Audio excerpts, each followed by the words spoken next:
UP में चुनाव है, सियासी बहाव है, नेताओं में हलचल है, तो वहीं सियासत भी गर्म है। कोई विधानसभा को भगवा करने में जुटा है, तो कोई साइकिल से पहुंचना चाह रहा है। पंजाबी विधानसभा की ओर इशारे करने लगा है। हाथी ने भी अपनी चाल तेज कर दी है। ताबड़तोड़ रैलियों का दौर है। जुबानी तीरों की बारिशें चारों ओर है। आम आदमी पार्टी भी विरोधियों की सफाई में है और इसी बहाने सत्ता पाने की ख्वाहिश में है।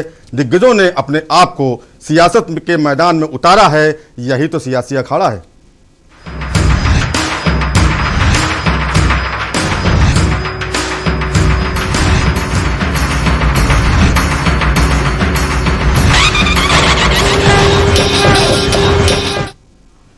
नमस्कार दोस्तों, चुनावी अखाड़ा में आपका स्वागत है। मैं हूं प्रबुद्ध चौहान।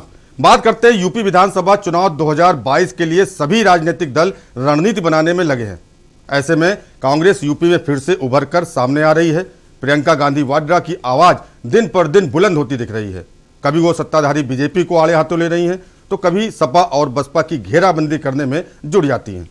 प्रियंका गांधी बुलंदशहर पहुंची, जहां प्रतिज्ञा सम्मेलन में उन्होंने बीजेपी, सपा और बसपा पर जमकर निशाना साधा। बुलंदशहर में हमलावर प्रियंका। यूपी में कांग्रेस किसी से नहीं करेगी गठबंधन। यूपी की सभी सीटों पर अकेले लड़ेगी चुनाव। बीजेपी की लड़ाई सिर्फ कांग्रेस से। बीजेपी नेतृत्व को नहीं पता आजादी का अर्थ। एसपी के लोग सड़क पर नहीं दिखते। यूपी में करो या मरो का चुनाव। बीजेपी के राज में किसानों को कुचला जा रहा है। 70 सालों में 70 रुपए तक था पेट्रोल। सिर्फ 7 सालों में पेट्रोल 100 के पार। महंगाई से जनता बेहाल। कांग्रेस लड़ेगी जनता की लड़ाई। यूपी में अपनी पैठ बनाने में लगी है।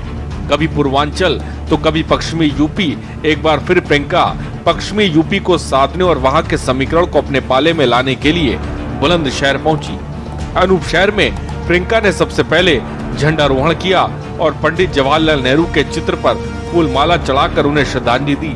इसके बाद प्रियंका गांधी ने पदाधिकारी प्रतिज्ञा सम्मेलन की शुरुआत की। प्रतिज्ञा सम्मेलन को संबोधित करते उन्होंने जमकर बीजेपी, सपा और बसपा को घेरा। पदाधिकारी प्रतिज्ञा सम्मेलन में प्रियंका गांधी ने बड़ा ऐलान किया।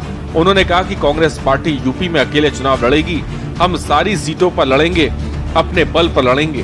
उन्होंने कहा कि हम यहाँ पर कांग्रेस को मजबूत करने आए हैं, क्योंकि कांग्रेस ही इस देश के लिए खड़ी है। और इस दौरान उन्होंने योगी सरकार को जमकर घेरा। उन्होंने कहा कि आजादी के लिए गांधी जी, नेहरू जी, सरदार पटेल और बाबा साहेब ने कुर्बानी दी, लेकिन भाजपा के नेतृत्व को आजादी का अर्थ नहीं पता। आज कुछ लोगों के पास ये आजादी है और हाथरस में पीड़िता के परिवार को इतनी आजादी नहीं मिली कि वह अंतिम संस्कार तक कर सके। करो या मरो नारा को अब दोबारा साकार करने का समय आ गया है। महंगाई से आम जनमानस परेशान है और लखीमपुर खीरी में किसानों को कुचला जा रहा है। 70 साल में पेट्रोल का दाम 70 रुपए हुआ, लेकिन पिछले 7 साल में ही 100 रुपए हो गया है। आजादी का मतलब ये है कि इस देश में हर जने का अधिकार है। इंसानियत के तौर पर अधिकार है, नैतिक तौर पर अधिकार है, संवैधानिक तौर पर अधिकार है, आर्थिक तौर पर अधिकार है। मैं जब यूपी आई 2 साल पहले, तो आस्ते आस्ते मुझे समझ में आने लगा कि ये जो समझ है आजादी की, ये भाजपा के नेतृत्व में नहीं है। मैं उम्भा गई, अध्यक्ष जी ने सोनभद्र की बात की, वहां पे नरसंहार हुआ था, किसान को मारा गया था, वहां भी आदिवासी थे, पुलिस ने घेरा, जमीन की माफिया ने घेरा, मारा पीटा, 13 लोगों की हत्या हुई। उस समय भाजपा की सरकार ने यह नहीं समझा कि उनके क्या अधिकार थे। प्रियंका ने सपा पर भी सियासी वार करते हुए कहा कि जनता की लड़ाई सपा नहीं सिर्फ कांग्रेस लड़ रही है। हाथरस उन्नाव में कहीं सपा पार्टी नजर नहीं आई। कांग्रेस सड़कों पर उतरकर लोगों की लड़ाई लड़ रही है। हमारे पदाधिकारी कार्यकर्ता लोगों की लड़ाई लड़ते हुए जेल गए। सपा के नेता कहीं दिखाई नहीं दिए। जिस तरह से प्रियंका गांधी आक्रामक रुख अपनाकर विपक्षी पार्टी पर हमलावर हैं, उसे देखकर अब बीजेपी और सपा के पलटवार का जनता इंतजार कर रही है। यूपी विधानसभा चुनाव 2022 के लिए सभी राजनीतिक दल जोड़ तोड़ में लगे हैं। ऐसे में मुख्य विपक्षी दल समाजवादी पार्टी और सत्तारूढ़ बीजेपी एक दूसरे के आमने सामने हैं। पहले लखीमपुर, आगरा, हाथरस, फिर जिन्ना और अब जैम। आपको ले चलते हैं इलेक्शन रूम, जहां हमारे सहयोगी बताएंगे क्या है जैम और क्या है पूरा मामला। नमस्कार, इलेक्शन रूम में आपका स्वागत है और मैं हूं आपके साथ अक्षया पाठक। उत्तर प्रदेश में चुनावी लड़ाई में अब एक नया मोड़ आ गया है, जिसका नाम है जैम। बीजेपी और समाजवादी पार्टी ने जैम के बहाने एक दूसरे के खिलाफ मोर्चा खोल दिया है और शुरुआत केंद्रीय गृह मंत्री अमित शाह ने की थी। तो अब जवाब पूर्व मुख्यमंत्री और समाजवादी पार्टी के राष्ट्रीय अध्यक्ष अखिलेश यादव की तरफ से आए। देखिए एक खास रिपोर्ट। युद्ध घमासान होगा, किसी की जीत होगी, कोई हार का सामना करेगा। जुबानी तीर जमकर चल रहे हैं। कोई जिन्ना जिन्ना चिल्ला रहा है, कोई किसानों का दर्द समझा रहा है, कोई किसी के गढ़ में दहाड़ रहा है, कोई किसी के घर में ललकार रहा है। अब नया मोड़ आया है यूपी की राजनीति में। अब लड़ाई छिड़ गई है जैम की परिभाषा में। जैम को लेकर खिंच चुकी है शमशीरें। साफ हो रही हैं चुनाव की तस्वीरें।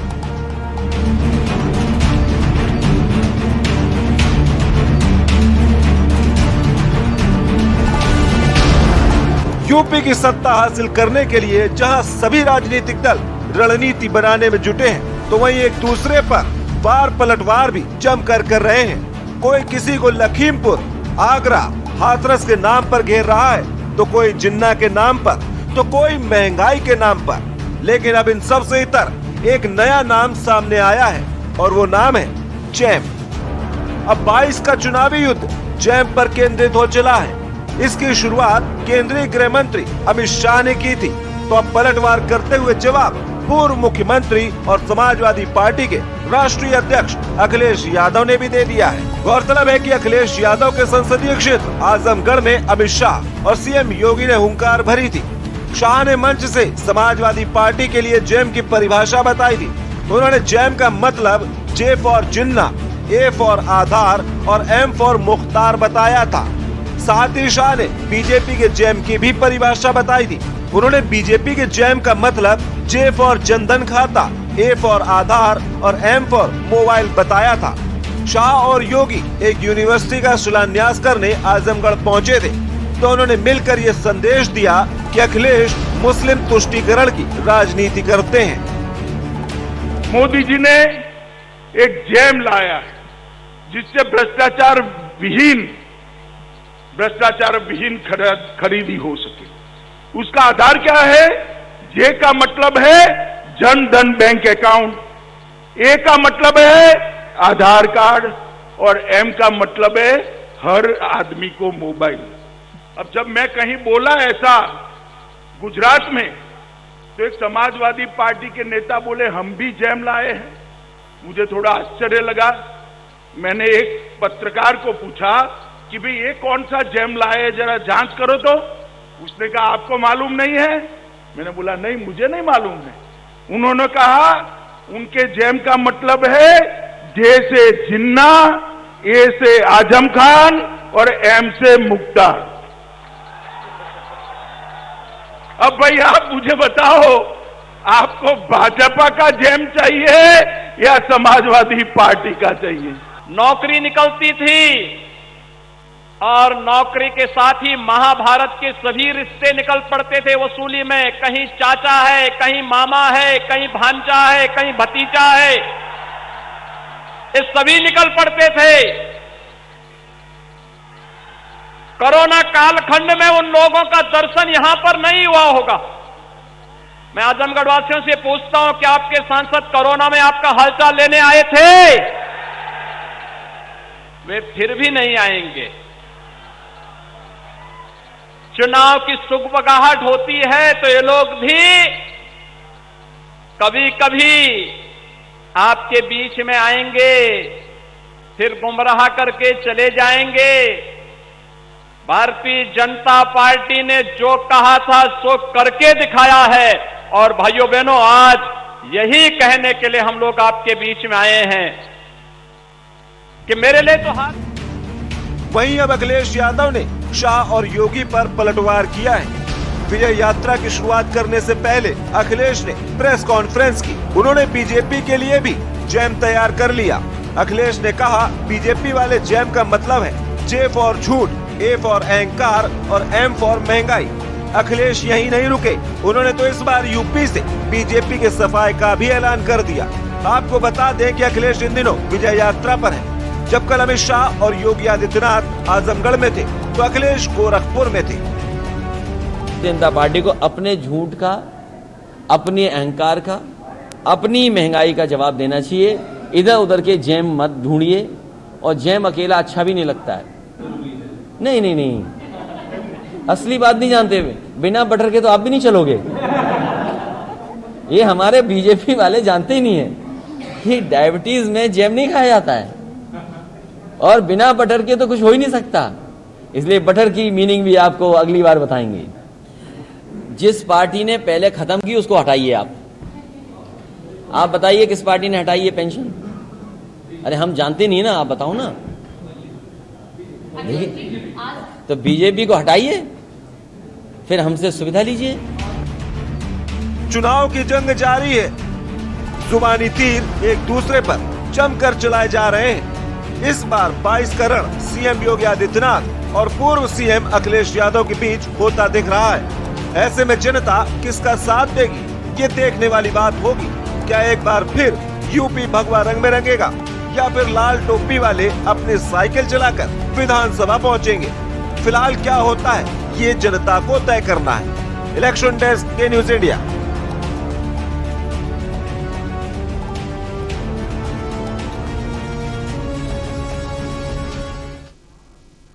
और यहां रुकेंगे एक ब्रेक के लिए। ब्रेक के बाद आपको बताएंगे प्रसपा अध्यक्ष शिवपाल यादव किस समीकरण में लगे हैं।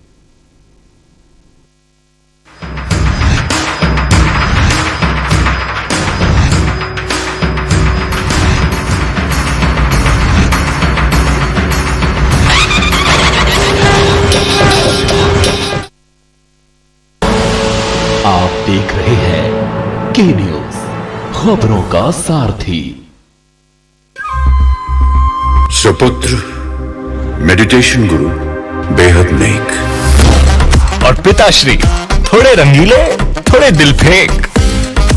दोनों के अलग हैं रंग, पर दोनों का एक अनोखा स्वाद। कमला पसंद, अनोखा स्वाद। और खुशबू में झूम के भाई लेके आए गोल्डी मसाले। गोल्डी मसाले, खुशबू और स्वाद ऐसा तो रिश्तों में गुस्सा कैसा। पर ये दिल है कि चख रहा है उन्हीं अल्फाजों का दूर कितना भी जाओ, इस जुबान से दूर ना जा पाओगे। रुमल बोलो जुबान केसरी। आप देख रहे हैं के न्यूज, खबरों का सारथी।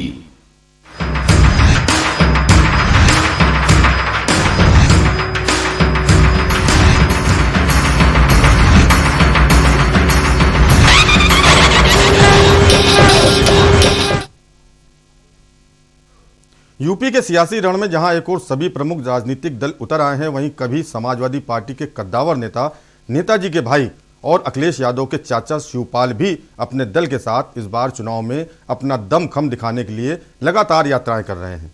इसी क्रम में शिवपाल बलिया पहुंचे, जहां उन्होंने योगी सरकार पर जमकर हमला बोला।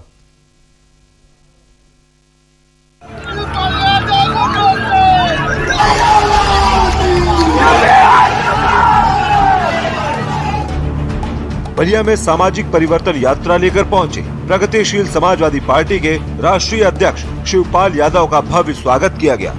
इस दौरान पार्टी समर्थकों ने उन्हें सिक्कों से तौलते हुए जमकर नारेबाजी की। साथ ही समर्थकों ने जय कन्हैया लाल की, यूपी है शिवपाल की के नारे भी लगाए। दरअसल बलिया के सहतवार क्षेत्र के बद्री सिंह चौराहे पर देर रात प्रगतिशील समाजवादी पार्टी के राष्ट्रीय अध्यक्ष शिवपाल यादव अपनी सामाजिक परिवर्तन रथ यात्रा के साथ पहुंचे थे, जहां उन्होंने पहले चैन राम बाबा को नमन किया और फिर जनसभा को संबोधित करते हुए उन्होंने कहा कि बागी बलिया में जो शक्ति है वह अतुलनीय है। वहीं प्रसपा अध्यक्ष शिवपाल यादव ने सूबे की योगी सरकार पर जमकर हमला बोला। उन्होंने कहा कि सपा के कार्यों को योगी सरकार अपना बताकर जनता को छलने में लगी है, लेकिन प्रदेश की जनता सब देख रही है। इतना ही नहीं, उन्होंने योगी सरकार पर पूर्वांचल एक्सप्रेसवे का श्रेय लेने का आरोप लगाते हुए कहा कि सपा सरकार के दौरान ही इसके निर्माण के लिए 60% जमीन ले ली गई थी। शिवपाल ने कोरोना महामारी का जिक्र करते हुए कहा कि कोरोना संक्रमण के दौरान प्रदेश की स्थिति को शायद कोई भूला हो। अस्पतालों में मरीजों के लिए बेड नहीं थे और न ही ऑक्सीजन की व्यवस्था थी। वहीं अब डेंगू से लोग जद्दोजहद कर रहे हैं। ऐसे में अब सत्ता परिवर्तन जरूरी हो गया है, क्योंकि जनता भाजपा के कुशासन से त्रस्त हो चुकी है। इतना ही नहीं, प्रसपा प्रमुख ने महंगाई, कानून व्यवस्था और किसानों के मुद्दे पर सूबे की योगी सरकार को घेरते हुए कहा कि किसान परेशान है, युवा रोजगार की तलाश में भटक रहे हैं, लेकिन ये सरकार इन समस्याओं को दरकिनार कर पूर्वांचल एक्सप्रेसवे का श्रेय लेने में लगी है। जो ये गठबंधन हुआ है बेमेल गठबंधन है और इन दोनों का कोई भरोसा नहीं। देखिए, मैंने स्पष्ट अभी किया था कि अखिलेश ने तो नेताजी को धोखा दिया, मायावती ने भी धोखा दिया, कई बार धोखा दिया, कई बार भारतीय जनता पार्टी से मिलकर के सरकार बना चुकी है। तो इन जब लोगों का ये धोखेबाज लोग हैं, इनका कोई भरोसा नहीं है, कब कहाँ मिल जाए। विधानसभा में भी मैंने कहा था कि जांच हमारी भी हो जाए, लेकिन मेरी शर्त है कि जांच मुख्यमंत्री जी की होना चाहिए। आज भी मैं कह रहा हूँ नार्को टेस्ट करा लें, हमारा भी करा लो और उनका भी हो जाए, दोनों का हो जाए। कौन भारतीय जनता पार्टी से मिला है, कौन ने धोखा दिया है, कांग्रेस को धोखा दिया है, इन लोगों ने सबको धोखा दिया है, ये धोखेबाज लोग हैं। सपा, बसपा, बीजेपी और कांग्रेस के बाद अब शिवपाल यादव ने भी मोर्चा खोलकर सियासी अखाड़े में ताल ठोक दी है। शिवपाल ने बीजेपी की घेराबंदी के साथ ही इशारों में सत्ता परिवर्तन के बहाने अपनी उपस्थिति दर्ज करा दी है। अब देखना यह है कि बड़े दलों के सामने प्रसपा अपना वजूद किस हद तक कायम रख पाती है। इलेक्शन डेस्क के न्यूज इंडिया।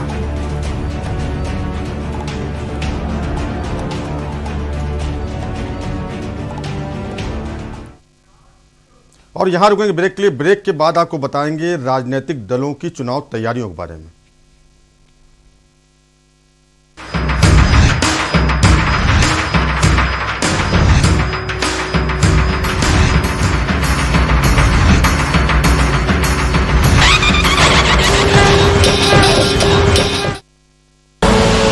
आप देख रहे हैं के न्यूज, खबरों का सारथी।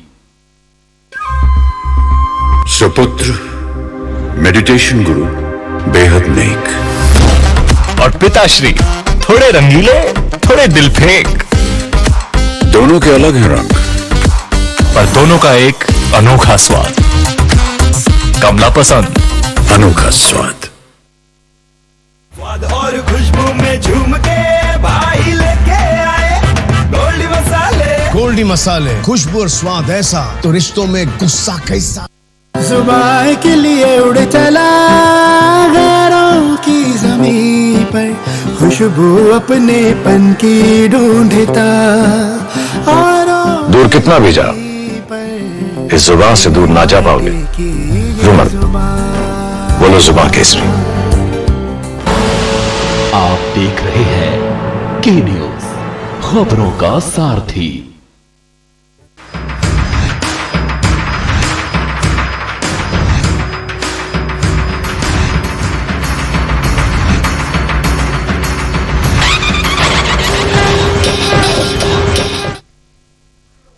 यूपी में चुनावी बिगुल फूंक चुका है तो राजनीतिक दल भी तैयार हैं 22 के रण में फतह पाने के लिए, तैयार हैं सत्ता की कुर्सी कब्जाने के लिए।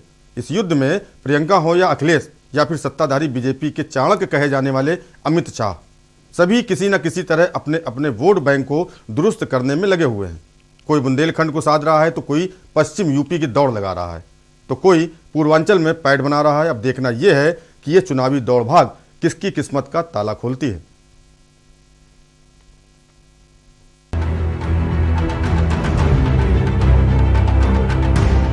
यूपी में अपनी खोई हुई जमीन तलाश रही प्रियंका गांधी लगातार सक्रिय हैं। चाहे वह सोनभद्र के उम्भा नरसंहार का मामला हो, हाथरस कांड हो, आगरा या फिर लखीमपुर खीरी, प्रियंका गांधी लगातार पीड़ित परिवारों से मिलकर उनके प्रति संवेदना व्यक्त करती रही हैं। इसी कड़ी में शाहजहांपुर की आशा कर्मचारियों ने गुरुवार को कांग्रेस की यूपी प्रभारी व महासचिव प्रियंका गांधी वाड्रा से लखनऊ आवास पर मुलाकात की और उनके सामने अपनी मांगे रखी।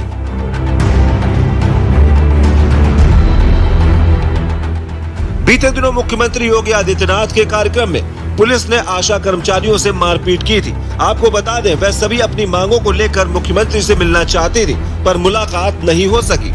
पीड़ित आशा कर्मचारियों के प्रतिनिधि मंडल ने प्रियंका गांधी से मुलाकात की और उनके सामने अपनी मांगे रखी। बता दें कि कांग्रेस ने ऐलान किया है कि यूपी में सरकार बनने पर आंगनवाड़ी व आशा कर्मचारियों का मानदेय 10,000 रुपए महीना किया जाएगा।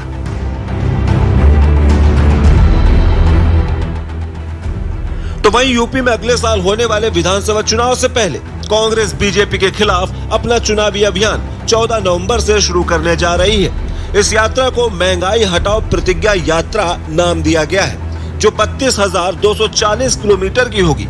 ये यात्रा 14 नवंबर से पंडित जवाहरलाल नेहरू की जयंती पर शुरू होगी और 24 नवंबर तक सभी 403 विधानसभाओं में ये यात्रा निकाली जाएगी। इसमें भाजपा हटाओ महंगाई भगाओ के नारे के साथ पद यात्रा निकाली जाएगी।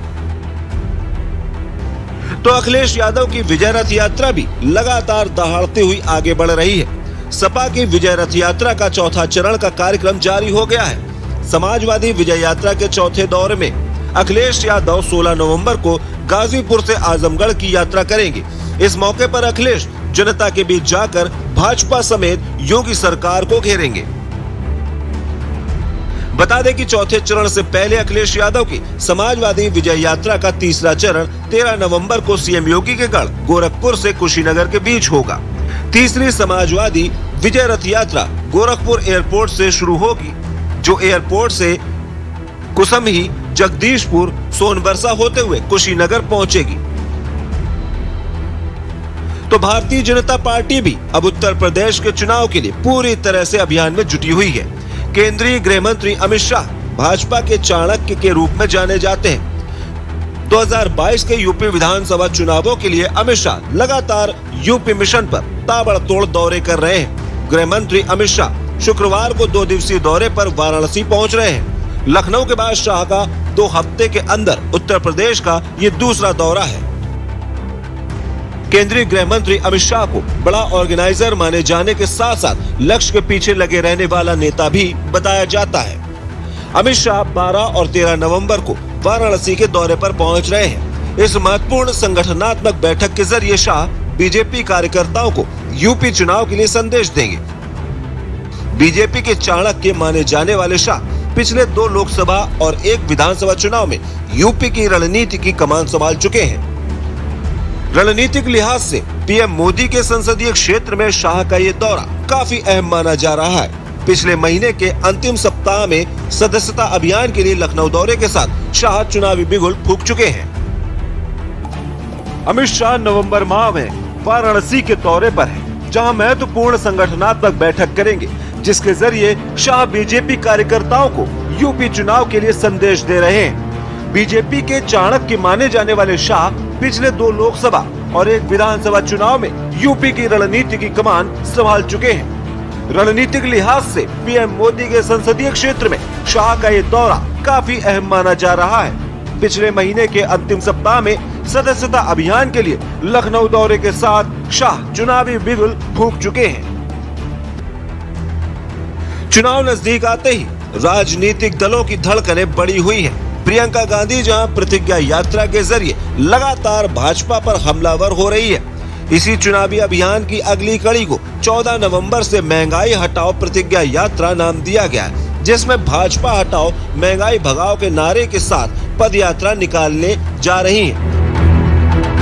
तो अखिलेश यादव की विजय रथ यात्रा भी लगातार आगे बढ़ती जा रही है, तो भाजपा के चाणक्य भी लगातार ताबड़तोड़ दौरे कर रहे हैं, जिसमें वाराणसी का दौरा काफी अहम माना जा रहा है।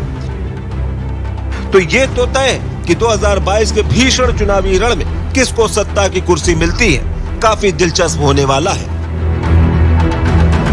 इलेक्शन डेस्क की न्यूज इंडिया।